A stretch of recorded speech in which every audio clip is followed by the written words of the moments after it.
remember the old days. The golden days have gone. The golden days of TEFL teaching.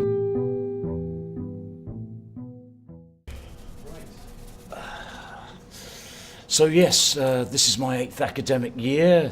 I've worked for 7 or 8 different language schools. You know what it's like. They're all a load of shit. Well, I wasn't so young, and my career was on the rocks back in Britain. I'd been made unemployed twice in 2 years. And when I'd done sort of training or presentations in companies where I worked or for the National Health Service, I found it easy. I enjoyed it, didn't suffer from nerves.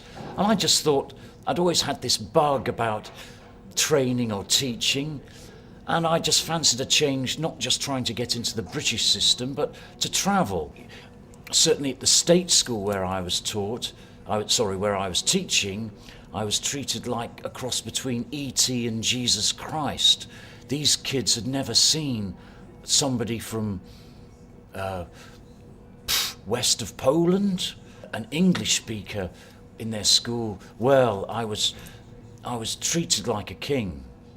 As a teacher, it was clear that Steve had a very good voice. He was very learned and very eloquent. A heavy smoker, problems with drink, and quite psychotic.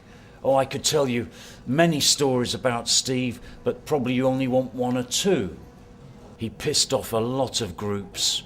One, because he thought he was there to preach and then would jabber away. So, of course, maybe I talked too much, but teacher talking time was his great sin. Very difficult to get a word in edgeways. So he did create an immediate impression. I spoke to him for the last time probably February 2003 when he came into the Focus On School in Humelna Street. And there was this great thing about the grammar book on articles that was going to be the big killing and he would be able to retire early.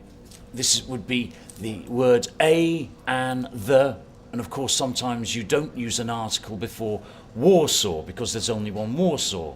I live in Warsaw, no me. And he was probably very good at putting across the use of articles in lessons. But he thought he could make a killing.